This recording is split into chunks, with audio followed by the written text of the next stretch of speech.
Gita colony के चाचा नेहरू अस्पताल से महिला लापता, 4 दिन से कोई सुराग नहीं। पुलिस कर रही है मामले की जांच।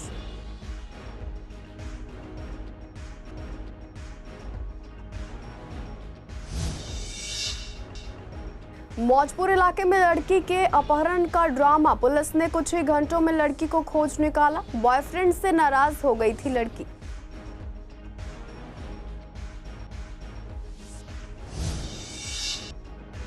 पांडवनगर में मारपीट और लूट का मामला सुलझा। पुलिस ने 4 आरोपियों को किया गिरफ्तार। कार की बरामदगी के लिए तलाश जारी।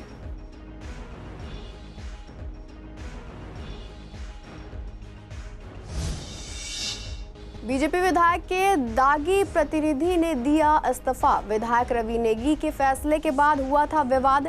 दंगा, हत्या की कोशिश, मारपिटाई और कई मामले थे उसके नाम। एएनपीआर कैमरों से गाड़ियों की नंबर प्लेट स्कैन कर पता लगेगी उम्र। नए सिस्टम और नियमों को लेकर पेट्रोल पंप मालिकों ने जताई नाराजगी। कहा सिस्टम फेल हो तो डीलर को दोष ना दें।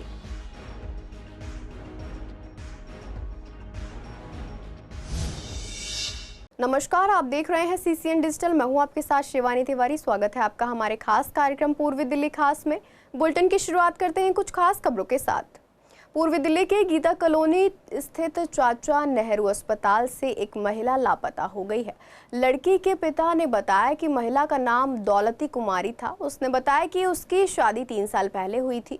महिला के पति ने बताया कि उसकी पत्नी मानसिक रूप से थोड़ी अस्वस्थ है और वह उसे अपनी मां और बच्चे के साथ अस्पताल लेकर आया था। जब वह डॉक्टर से मिलने गया तब उसकी पत्नी अस्पताल से बाहर चली गई और फिर वापस नहीं आई। घटना को 4 दिन हो चुके हैं, लेकिन महिला का अभी तक कोई पता नहीं चला है। इस मामले की शिकायत गीता कॉलोनी थाने में की गई है और परिवार लगातार उसे ढूंढ रहा है। लापता महिला ने आखिरी बार लाल रंग का सूट पहन रखा था। पुलिस मामले की जांच कर रही है। हमारी वाइफ का नाम था दौलती कुमारी। ये चाचा नेहरू हॉस्पिटल से गायब हुई है। कितनी उम्र है? 22 साल कम से कम।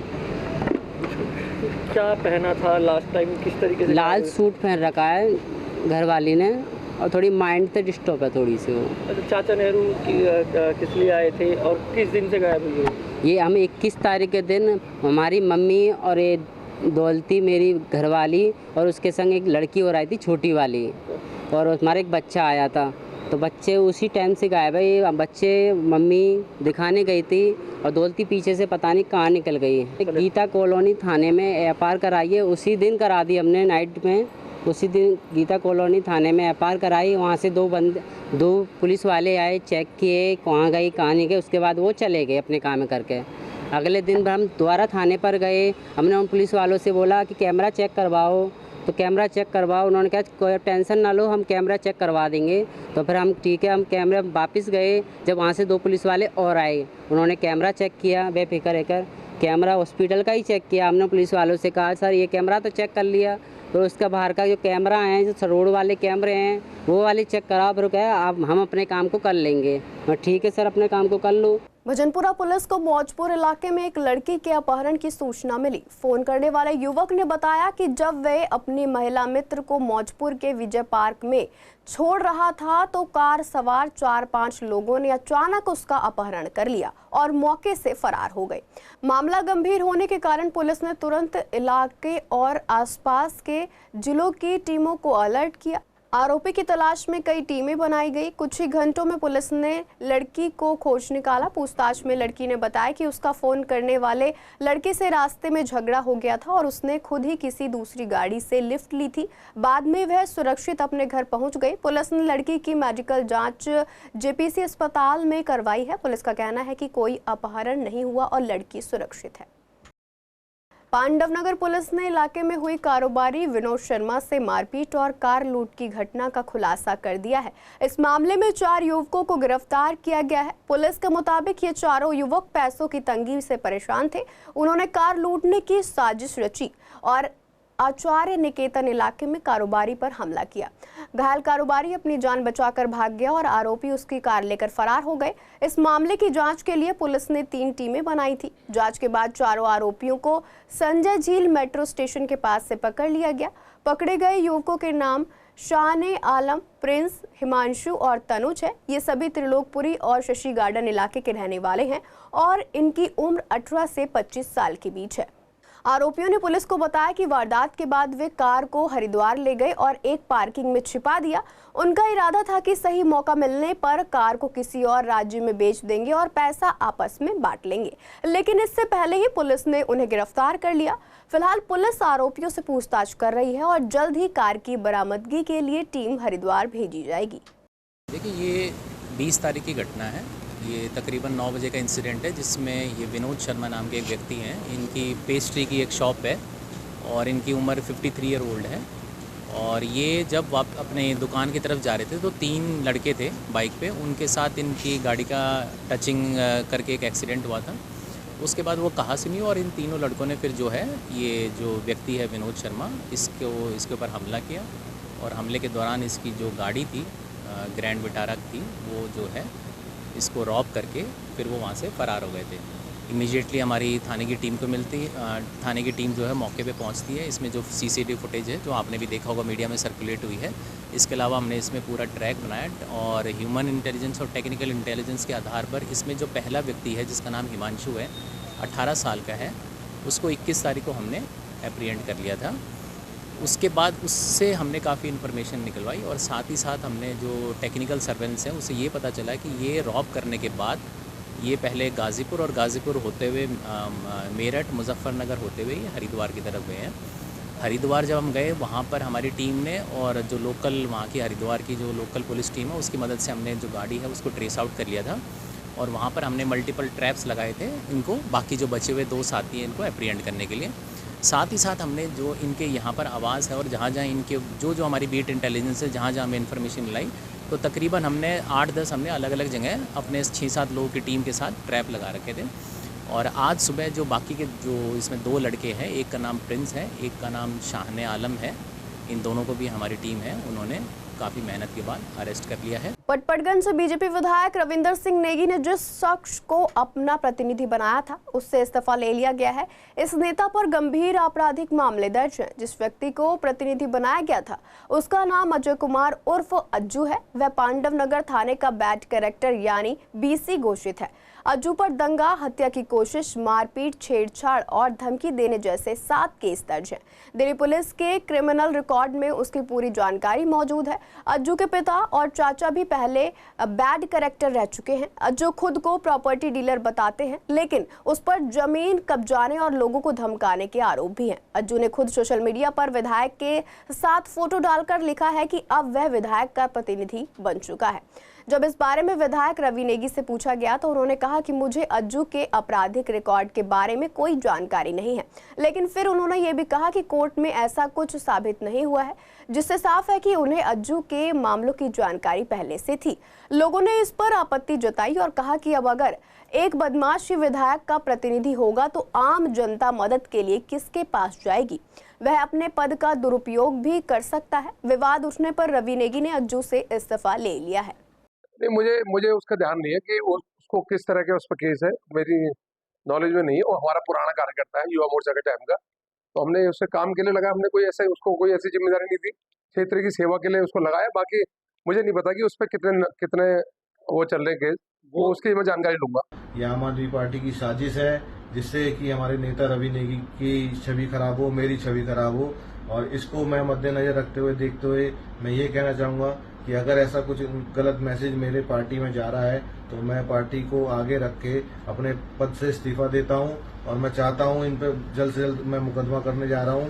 उत्तर पूर्वी दिल्ली के उस्मानपुर इलाके में आत्महत्या का मामला सामने आया है। मृतक की पहचान 35 साल के सुनील के रूप में हुई है, जो ड्राइवरी का काम करता था। एक व्यक्ति ने सुनील के परिवार को फोन कर घटना की जानकारी दी। सूचना मिलते ही पुलिस और क्राइम टीम मौके पर पहुंच गई। सुनील ने फांसी लगाकर जान दी है। आत्महत्या की वजह अभी तक साफ नहीं हो पाई है।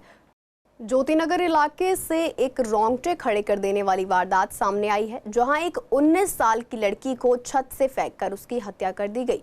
आरोप है कि एक युवक बुर्का पहनकर आया और लड़की से बहसबाजी होने के बाद उसने लड़की को छत से नीचे फेंक दिया। दिल्ली पुलिस को सूचना मिली थी कि अशोकनगर इलाके में एक लड़की छत से गिर गई है। सूचना मिलते ही पुलिस मौके पर पहुंची और पता चला कि घायल लड़की को उसके नजदीकी जीटीबी अस्पताल पहुंचाया गया। लड़की की पहचान 19 साल की नेहा के रूप में हुई है। इलाज के दौरान नेहा की मौत हो गई। पहले इसे हादसा माना गया, लेकिन जब नेहा के पिता ने जो बयान दिया उसने इस पूरे मामले को हत्या में बदल दिया। नेहा के पिता ने कहा कि मेरी बेटी छत पर पानी भरने गई थी, तभी मैंने देखा कि एक शख्स बुर्का पहनकर छत पर मौजूद था। उसका चेहरा खुला हुआ था और वो मेरी बेटी का गला दबा रहा था। जब मैंने उसे देखा तो वह घबरा गया और मेरी बेटी को छत से धक्का दे दिया। मैं दौड़कर उसे पकड़ने की कोशिश करने लगा, लेकिन उसने मुझे भी धक्का दिया और भाग गया। फिलहाल पुलिस ने लड़की का पोस्टमार्टम करके परिजनों को शव सौंप दिया है। सर मतलब पानी भरते हम चौथी मंजिल किराएदार का, तो रोज ही की तरह नेहा पानी भरने गई थी। तो जब थोड़ी देर पीछे नहीं आई तो फिर ऊपर गया मैं देखने, तो उसने बुर्का पहन रखा था लड़के ने, टॉपिक ने, तो उसका गला दबा रहा था। जैसे मैंने उसको पकड़ने की कोशिश करी तो उसको पीछे की तरफ फेंक दिया और मेरे को धक्का देके नीचे भाग गया। नीचे गली में भी लड़कों ने पकड़ने की कोशिश करी पर उनको धक्का देके वो भाग गया। बहन मानता था उसको, लड़की को, हमारे बच्चों को भी। तो बीच में 2-3 महीने से धमकी देने लग गया, जी ये तुम्हारे बच्चों को उठवा दूँगा, ये कर दूँगा, मरवा दूँगा। तो बंद कर दिया था बोलना छोड़ना। क्या रीज़न था? कोई पैसों का लेन देन या क्या पता लगता है रीज़न? पैसे पूछे का तो कोई लेन देन नहीं है। अब ऊपर वाला क्या जाने उसके दिल में क्या था। मार तो हम तो बच्चों की तरह रखते थे बस। हम कितनी एज थी लड़की की? आप 19 साल। और ये लड़का कहाँ रहता था? घर से कितनी दूर? ये सामने काम करता था। वो बंदा बुर्का पहन के आया था, ठीक है, गेट से ऊपर चढ़ा था। ऊपर जाके उसने लड़की को फेंक दिया 5वें माले से, ठीक है जी। पीछे की तरफ वो जाके ईंटों के ऊपर गिरी है। वहाँ उसको गिरने के बाद उसके काफ़ी छोटे फ्रैक्चर आए थे। ये था, थोड़ा बहुत जानकारी थी। भाई बांधती थी वो, राखी बांधती थी उसको। लड़का किसी चीज़ को लेकर कभी टॉर्चर या परेशान करता था या कोई पैसों का लेन देन रहा हो? पैसों का लेन देन सिर्फ टॉर्चर बनती थी कि नहीं भाई मुझे राखी नहीं बंधवानी। ये है उल्टी सीधी बातें कहना। जब राखी बंधवा तो राखी बंधवाना, एक उस पर है ना, दूसरी चीज़ों पे क्यों जा रहा है? जब तूने पहले बहन बोल दिया, अब वो बहन हटा के अब किसी कुछ और सोचूं, ये तो इम्पॉसिबल, ये तो चीज़ ठीक नहीं थी। दिल्ली में 1 जुलाई से डीजल की 10 साल और पेट्रोल की 15 साल पुरानी गाड़ियों को पेट्रोल पंपों पर फ्यूल नहीं मिलेगा। इस नियम को लागू करने के लिए सरकार ने सभी पंपों पर ANPR कैमरे लगवा दिए हैं, जो गाड़ियों की नंबर प्लेट को स्कैन करके उनकी उम्र पता लगाएंगे।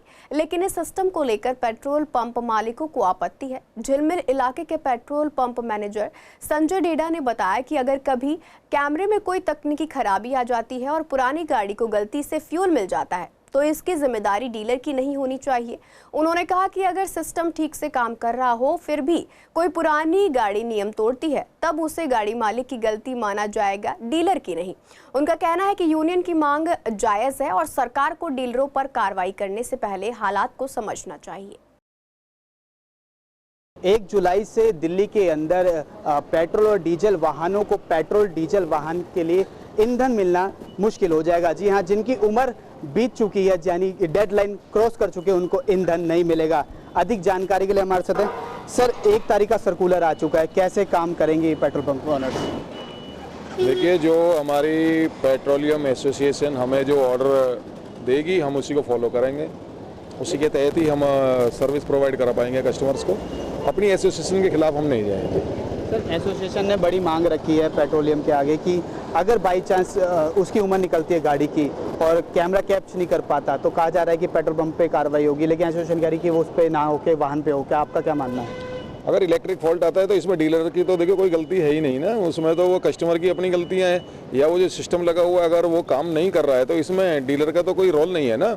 ये तो पीछे से सिस्टम आउट हो गया तो उसमें डीलर के ऊपर ब्लेम लगा रहे हैं आप, या कोई भी उस पर ब्लेम लगाएगा कस्टमर, वो तो कस्टमर के ऊपर लगना चाहिए, क्योंकि इसमें डीलर के ऊपर तो कोई नहीं नुकसान नहीं होना चाहिए ना डीलर का किसी प्रकार से ना। डीलर का इसमें कोई किसी प्रकार का कोई मेरे हिसाब से जो है राइट बनता है, क्योंकि अगर ऑटोमेटिकली सिस्टम में अगर कोई प्रॉब्लम आ गई है तो उसमें तो वो सिस्टम ही जिम्मेवार होगा उसके। अगर वो नहीं कैप्चर नहीं कर पा रही है वो गाड़ी को उसने कोई कैप्चर नहीं किया तो वो कस्टमर के ऊपर कार्रवाई हो। बता दें कि पूरी तरह से CCTV के साथ सिस्टम हर एक पेट्रोल पंप पे तैनात कर दिए गए हैं और डीलर्स का भी यही मानना है कि एसोसिएशन के खिलाफ नहीं जाएंगे। एसोसिएशन जो एकजुट है वो रहेगी और अगर टेक्निकल फॉल्ट आता है तो या तो मशीन की खराबी है, उसमें डीलर की कोई दिक्कत नहीं है, क्योंकि जिस एजेंसी से वो मशीनें खरीदी गई हैं उस पर बात की जानी चाहिए, या जो वाहन चला रहे हैं अपनी उम्र के बाद भी उन पर कार्रवाई होनी चाहिए। वीडियो जर्नलिस्ट ललित कुमार के साथ विवेक पठान, SCCN दिल्ली। शहादरा जिले की AATS टीम ने 10 किलोमीटर तक पीछा करने के बाद 2 कुख्यात स्नैचरों को गिरफ्तार किया है। आरोपी अल्ताफ उर्फ फरमान और फैजान उर्फ सलमान ने क्रॉस रिवर मॉल के पास एक व्यक्ति से मोबाइल फोन छीना और भाग निकले। टीम ने विश्वासनगर इलाके में उन्हें बाइक के साथ पकड़ा। पूछताछ में उन्होंने स्नैचिंग की बात कबूल की और बताया कि वे नशे के आदी हैं और पैसों की जरूरत के कारण वारदात करते थे। उनके कब्जे से एक चोरी की बाइक और एक मोबाइल फोन बरामद की है। दोनों आरोपी पहले भी कई चोरी और स्नैचिंग के मामलों में शामिल रह चुके हैं। पुलिस ने 2 मामलों का खुलासा किया है, एक न्यू उस्मानपुर और दूसरा आनंद विहार थाने में दर्ज है। आगे की जांच जारी है। कल शाम को शहादरा जिले में सक्रिय 2 कुख्यात स्नैचरों को हमारी ATS की टीम ने एक साहसिक कार्रवाई में धर दबोचा है। ये दोनों आरोपी क्रॉस रिवर मॉल के पास एक व्यक्ति से मोबाइल फ़ोन स्नैच कर भाग रहे थे, जिन्हें हमारी टीम ने रंगे हाथों पकड़ा है और इनका 10 किलोमीटर मोटरसाइकिल से इनका पीछा किया हमारी टीम ने, जिसमें हमारे 3 जांबाज head constable Umesh, head constable Kuldeep और कांस्टेबल अजय ने अपनी जान की परवाह किए बिना इनका 10 किलोमीटर तक पीछा किया और विश्वासनगर क्षेत्र में इन लोगों को धर दबोचा। इनके कब्ज़े से एक चोरी की हीरो स्प्लेंडर मोटरसाइकिल मिली है और एक स्नैच्ड फ़ोन रियलमी का, जो इन्होंने स्नैच कर ये लोग भाग रहे थे, वो भी इनसे बरामद हुआ है। पूछताछ के दौरान आरोपियों की पहचान अल्ताफ़ उर्फ फरमान रेजिडेंट ऑफ मौजपुर दिल्ली और फैजान उर्फ सलमान रेजिडेंट ऑफ ब्रह्मपुरी दिल्ली के रूप में हुई है। ये लोग पहले भी 6 और 9 मामलों में इसी तरीके के मामलों में लिप्त पाए जा चुके हैं। दोनों नशे के आदी हैं और जल्दी पैसा कमाने के लिए स्नैचिंग की वारदातों को इस यमुना पार इलाके के अंदर अंजाम देते थे। इस ऑपरेशन से न केवल 2 मामलों का खुलासा हुआ है, बल्कि इलाके में हो रही मोबाइल स्नैचिंग व 2 पहिया वाहन की चोरी की घटनाओं पर भी प्रभावी रोक लगेगी। पूर्वी दिल्ली में नशे के खिलाफ चल रही मुहिम को और मजबूती देने के लिए सोमवार शाम 4 बजे न्यू कोंडली पुलिस लाइन में एंटी नारकोटिक्स स्क्वाड के नए ऑफिस का उद्घाटन किया गया। इस अवसर पर पूर्वी जिला DCP अभिषेक धानिया ने फीता काटकर ऑफिस का शुभारंभ किया। कार्यक्रम में अतिरिक्त DCP 1 विनीत कुमार और अतिरिक्त DCP 2 सुनील पांचाल भी मौजूद रहे। अधिकारियों ने इसे पूर्वी जिले में नशे के खिलाफ एक मजबूत कदम बताया। DCP अभिषेक धानिया ने कहा कि ये नया ऑफिस टीम के काम को बेहतर समन्वय और कार्यक्षमता प्रदान करेगा और हमारा लक्ष्य न केवल नशा तस्करी रोकना है, बल्कि पूरे समाज को नशा मुक्त बनाना है। किसी भी सिस्टम को ऑपरेशनल और एफिशिएंट होने के लिए अपार्ट फ्रॉम जो हमारा ऑपरेशनल और लॉजिस्टिक सपोर्ट होता है और ह्यूमन इंटेलिजेंस और टेक्निकल इंटेलिजेंस पे जो हम काम करते हैं, साथ ही साथ इंफ्रास्ट्रक्चर बिल्डिंग भी उतना ही इम्पॉर्टेंट होता है। तो आज बेसिकली हमने जो हमारी ANS टीम है, एंटी नारकोटिक स्क्वाड की टीम है, उनके लिए एक अच्छे रहने की व्यवस्था, जितनी भी हमारी टीम है जो 24 घंटे दिन रात काम करती है, खासकर जो हमारे ड्रग से रिलेटेड जितने भी केसेस हैं और जो हीनियस केसेस हैं, उसमें हमारी ये टीम्स हैं जो पैरेलली पूरे ज़िले के लिए काम करती हैं। तो उनकी एक बेटर फैसिलिटी, ताकि अच्छी फैसिलिटी होंगी तो वे खुद भी मोटिवेटेड रहेंगे और मोटिवेटेड रहेंगे तो अच्छा काम करेंगे तो अच्छा हम रिजल्ट भी ला पाएंगे। तो उसके लिए आज हम इसको इनॉग्रेट करने के लिए यहाँ पर कोंडली पुलिस लाइन में आए। शहादरा के विधायक संजय गोयल ने DM ऋषिता गुप्ता के मार्गदर्शन में एक जन सुनवाई का आयोजन किया, जिसमें BACS, जल बोर्ड, नगर निगम, स्वास्थ्य, फूड सप्लाई, पुलिस, ट्रैफिक, शिक्षा और PWD समेत कई विभागों के अधिकारी मौजूद रहे। इस मौके पर निगम पार्षद पंकज लूथरा और बहन प्रीति भी शामिल हुई। जन सुनवाई में स्थानीय लोगों ने पीने के पानी की कमी, सीवर की समस्या और पेड़ों की कटाई जैसी परेशानियों को उठाया और लिखित रूप में शिकायतें दी। विधायक ने सभी समस्याओं को सुनकर तुरंत संबंधित विभागों को समाधान के निर्देश दिए। मीडिया से बात करते हुए संजय गोयल ने कहा कि जनता पहले ही सरकारों की लापरवाही से परेशान है, जबकि उनकी मांगे छोटी छोटी थी जिन्हें समय पर हल किया जा सकता था। उन्होंने भरोसा दिलाया कि अब ऐसी समस्याएं दोबारा ना उठे, इसके लिए उन्होंने जरूरी कदम उठाए हैं। आज शाहदरा विधानसभा के अंतर्गत सभी दिल्ली सरकार के जो ऑफिसेज हैं या एमसीडी के ऑफिसेज हैं उनके अधिकारी आए थे और जो जनता की समस्याएं हमने लिखित में मंगवाई थी, लिखित में उनसे ले ली गई हैं और कुछ ने अपना खड़े होकर उन्होंने बताया। तो मैं समझता हूं कि उन पर जल्दी से जल्दी जो उनकी समस्या उनका समाधान किया जाएगा। सर, माहौल भी गड़बड़ाया, क्या लगता है पुरानी सरकार से लोग ज़्यादा ही पीड़ित है और भाजपा पर ज़्यादा विश्वास जता रहे हैं? जी, ऐसा है कि देखिए, जो अभी तो हमें सिर्फ मात्र 4 महीने भी नहीं हुए आए हुए और हमारी कोशिश है कि जनता की जो अपेक्षाएं उन पर खरा उतरे, क्योंकि जनता की अपेक्षाएं ऐसी हैं, छोटी छोटी अपेक्षाएं, उनको ज़्यादा नहीं चाहिए।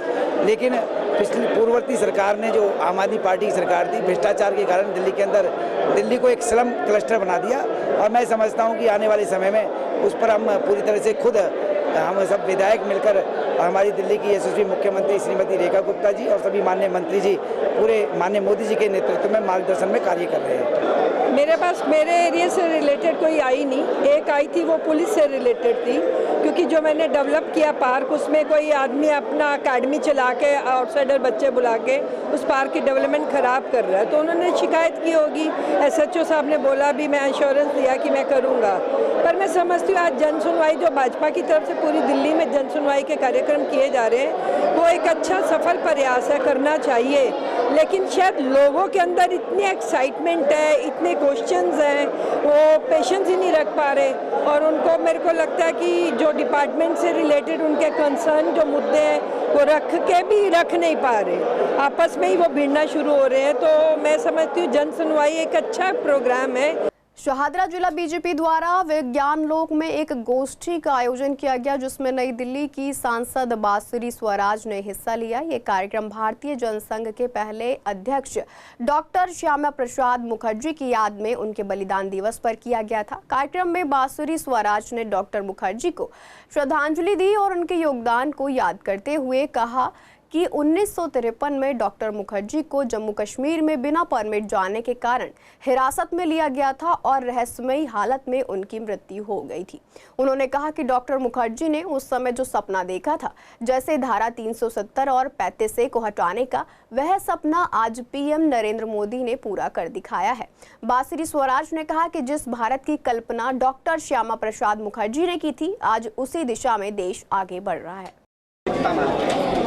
आदरणीय डॉक्टर श्यामा प्रसाद मुखर्जी भारतीय जनता पार्टी के हमारी विचारधारा के ध्वजवाहक हैं और मुझे लगता है वो ऐसे राष्ट्र नायक हैं जिसके बारे में हर भारतीय को पता होना चाहिए। आज़ाद भारत के वो पहले शहीद हैं जिन्होंने माँ भारती के लिए, अखंड भारत के लिए अपना सर्वस्व निछावर कर दिया और मैं धन्यवाद देती हूँ आदरणीय प्रधानमंत्री श्री नरेंद्र मोदी जी कि उन्होंने डॉक्टर साहब के बलिदान को व्यर्थ नहीं जाने दिया। धारा 370 हटाकर जो प्रण लिया था डॉक्टर श्यामा प्रसाद मुखर्जी ने कि एक देश में 2 विधान, 2 प्रधान, 2 निशान नहीं चलेंगे, ये बात आदरणीय प्रधानमंत्री श्री नरेंद्र मोदी जी ने सुनिश्चित कर दी।